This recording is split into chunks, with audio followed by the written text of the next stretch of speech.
바이블이 통째로 삶을 터치한다. 바통 터치. 안녕하세요. 반갑습니다. 잘 지내셨나요? 여러분, 바베트의 만찬이라는 영화를 보신 적 있으신가요? 내용을 간략하게 살펴보면 이 19세기 말 덴마크의 작은 마을에 목사님과 마르티나와 필리파라라는 두 딸이 있었는데 아버지의 뜻을 이어받아 청빈한 삶을 실천하며 주민들과 함께 신앙 공동체를 꾸리며 살아갑니다. 그러다가 아버지 목사님이 죽게 되면서 신앙 공동체는 줄어들게 되고 불화로 인해 서로가 다투는 상황 속에서 두 자매는 공동체를 화합시키기 위해 애를 씁니다. 그러던 중 남편과 아이를 잃고 오갈 데 없는 바베트라는 낯선 프랑스 여인이 찾아오게 되고 자매는 그녀를 받아들이게 됩니다. 12년의 시간이 흐른 후 바베트는 10,000프랑짜리 복권에 당첨이 되었다는 편지를 받습니다. 오늘날로 환산하면 1억에서 2억이나 되는 거액의 돈이었습니다. 이 돈이면 프랑스로 다시 돌아가 정착할 수 있는 돈이었지만 바베트는 자매에게 아버지 목사님의 100주년 기념생일 만찬을 자신의 돈으로 프랑스식으로 차리게 해달라고 부탁합니다. 만찬날 저녁 초대된 12명의 사람들은 촛불을 밝힌 테이블에 둘러앉고 바베트의 만찬을 경험합니다. 그들은 음식을 먹고 이야기를 나누면서 몸과 마음에 온기가 퍼지고 그동안 응어리진 마음이 풀어지고 서로를 용서하고 화해하며 축복합니다. 그리고 마지막 장면에 그들은 손을 맞잡고 원을 그리며 함께 찬양을 부르며 영화는 마무리됩니다. 바베트가 자신의 돈을 기꺼이 내어 준비한 만찬은 갈등과 반목으로 어려움 가운데 있는 신앙 공동체를 다시금 용서와 화해로 나아가게 하였습니다. 우리도 기억해야 할 만찬, 바로 예수님의 식탁이 있습니다. 우리 예수님께서 십자가의 길을 가시기 전에 제자들과 함께 하셨던 마지막 만찬입니다. 우리는 예수님의 마지막 만찬을 통해 어떤 부분을 생각해 볼 수 있을까요? 여러분은 누군가의 초대를 받거나 누군가를 초대해서 식탁 교제를 했던 경험이 있으신가요? 지난 몇 년간은 코로나 팬데믹을 지나면서 그런 경험들을 거의 하지 못했을 수도 있지만 아마 대부분은 그런 식탁의 자리를 경험한 적이 있으실 겁니다. 그런데 이렇게 마련되는 식탁에서 가장 중요한 것이 무엇일까요? 그것은 아마 준비하는 이의 넉넉한 마음과 초대받은 이의 감사한 마음일 것입니다. 오늘 살펴볼 말씀에서 우리는 식탁으로 초대하시는 분, 예수님의 모습을 발견하게 됩니다.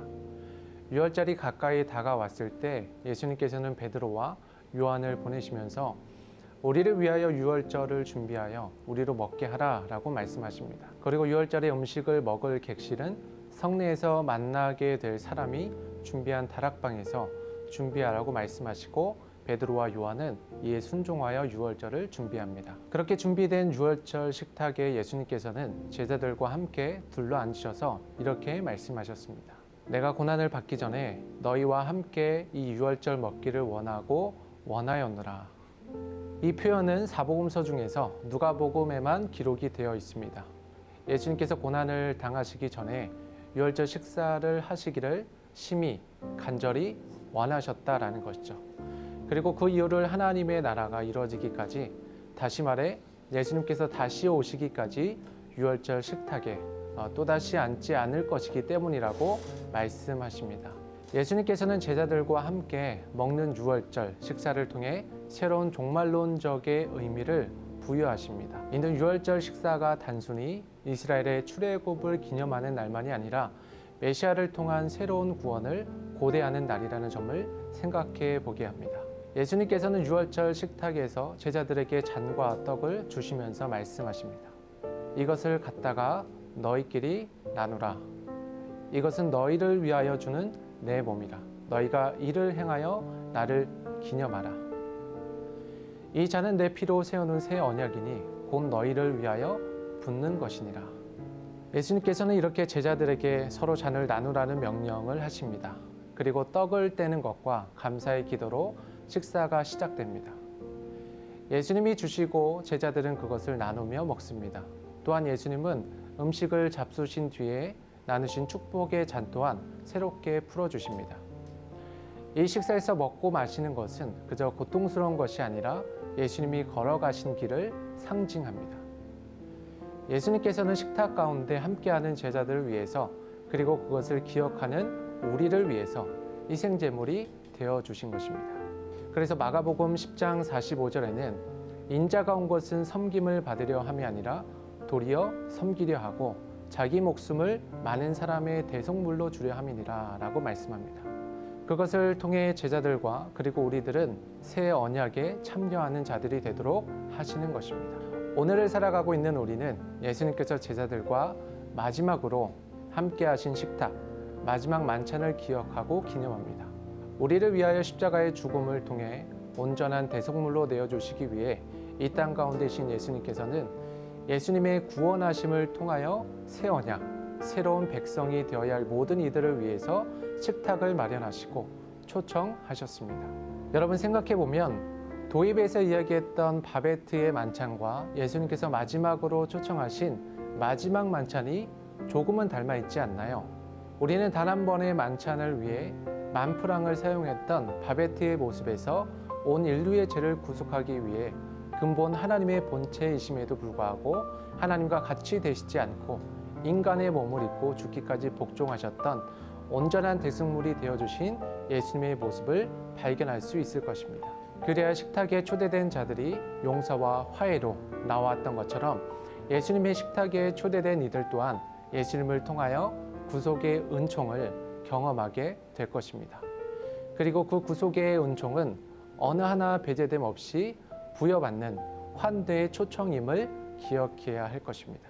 우리가 나아가게 되는 성찬의 식탁은 우리로 하나님의 나라가 이루어지는 그 마지막까지 기념하라고 말씀하신 예수님의 식탁입니다. 그리스도인들은 빵을 떼고 포도주를 마시며 우리의 주인과 구주 되시는 예수 그리스도를 기억할 것입니다. 우리가 주님께서 초대하신 환대의 만찬을 게을리하거나 혹여 별로 중요하지 않은 것으로 여기는 마음이 있다면 예수님께서는 우리를 위하여 하신 일을 기억하며 다시금 주님 앞으로 나아가야 할 것입니다. 우리 주님께서는 차려놓으신 환대의 식탁 앞에서 오라 주님의 식탁으로 라고 말씀하십니다. 그 초대의 기쁨으로 나아가는 그런 동안의 모든 청년들이 되기를 간절히 소망합니다. 안녕하세요. 네, 선사님. 안녕하세요. 잘 지내시죠? 네, 잘 네. 지내고 있습니다. 오늘 이렇게 보면서 네, 어떤 걸 느끼셨는지. 전 그 복권 당첨 1등 그게 딱 눈에 들어오는 것 같더라고요. 저는 1등, 복권 1등 되면은 뭘 해볼까 이런 생각을 해봤는데 뭘 하면 좋을까요? 네, 버킷리스트 없어요? 버킷리스트? 저는 집을 사고 싶습니다. 어. 네, 집을 지금 있지 않나요? 집이 없죠. 네, 제 이름으로 된 집은 없고요. 네, 집을 좀 사서 제일 먼저 이제 집을 사고 싶고 또 두 번째는 전 차를 바꾸고 싶어요. 근데 차에 대한 욕심이 되게 많아가지고 차를 바꾸고 싶어요. 전사님은 어떤 점을 느끼셨어요? 아 저는 오늘 사실 예수님의 최후의 만찬이라 너무 내용이 좀 쉽지 않더라고요. 그래서 저는 그냥 식탁에 대해서 한번 좀 생각을 해봤어요. 식탁이라는 것이 무엇을 의미하는 것일까? 저는 두 가지 그냥 단어가 생각이 났는데요. 식탁은 사실 우리가 먹는 거잖아요. 먹는 거니까 사실 다 살기 위해 먹는 거니까 생명이라는 거 단어가 하나 떠올랐고 또 식탁은 또 교제다. 이게 두 가지 단어가 떠올랐는데 사실 예수님께서 이 마지막 어떤 십자가 순환 앞두고서 제자들에게 말씀하고자 한 것도 어떻게 보면 내가 내 몸과 피로 너희에게 영원한 생명을 주겠다고 하는 그 새 언약의 약속을 하신 것이 어떤 생명과 의미가 있는 것 같고 그리고 내가 떠나가더라도 영원히 너와 함께 하겠다, 너와 교제하겠다, 너와 친밀함을 누리고 싶다라는 것을 식탁 교제를 통해서 한번 이야기하고 싶지 않았을까. 그런 저는 두 가지 키워드가 좀 떠올랐습니다. 저랑 완전 다른 그런 네, 완전 좀 네. 다른 느낌으로 그런 생각이 들었습니다. 네, 그럼 이제 삶의 적용을 한번 하면 네. 어떤 삶을 적용하십니까? 그래서 저도 이 두 가지 키워드를 가지고 생명과 어떤 교제, 친밀함 이 두 가지 키워드를 봤을 때 예수님께서 내 살과 피라고 이렇게 상징적으로 이야기하신 것처럼 그걸 먹으라고 하셨잖아요. 그래서 우리가 이제 살아가면서 예수님이 태초에 말씀이 계시니라 요한복음에서 스스로 말씀이라고 말씀하시는 것들 생각을 했을 때 예수님을 먹는다는 게 어떻게 보면 말씀을 먹는다는 의미가 아닐까. 그래서 우리가 말씀을 계속 먹을 때 우리가 생명을 계속 유지할 수 있고 또 영원한 생명으로 갈 수 있고, 그리고 또 그 말씀을 먹음으로써 또 하나님과 교제가 우리가 계속해서 친밀하게 어떤 예수님이 지금 2000년까지 이렇게 2000년이 지난 시간까지도 기억할 수 있었던 것은 말씀을 먹었기 때문에, 예수님을 먹었기 때문에 우리가 그 예수님과의 교제도 이어오지 않았나, 그런 생각을 해서 오늘 제가 적용하고 싶은 것은 뭐 말씀 교육자로서도 말씀이 필요한 거지만 내가 예수님의 그리스도인의 한 사람으로서 계속 이 말씀을 먹어야 되겠다. 정기적으로 내가 말씀을 잘 먹고 있는지 또 점검하고 또 적용해보는 그런 생각을 해봤습니다. 저는 오늘 그 본문 말씀 중에 또 인자가 온 것은 섬김을 받으려 함이 아니라 도리어 섬기려고 오셨다. 그리고 많은 사람들의 대속물로 주려 합니다. 이 말씀을 보면서 저는 섬김에 대해서 조금 더 생각하게 되었습니다. 많은 사람들을 좀 더 가까이서 좀 이야기도 좀 많이 듣고 또 제가 가지고 있는 그 어떤 달란트 안에서 많은 사람들에게 섬길 수 있는 그런 작은 예수의 삶을 살아가는 게 저는 적용점이라고 생각을 합니다. 네, 네네. 훌륭하십니다.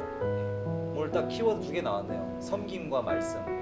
그걸로 적용하시고 또한 청년분들, 지체들도 그렇게 살아갔으면 좋겠습니다. 화이팅! 바이블이 통째로 삶을 터치한다. 바통 터치.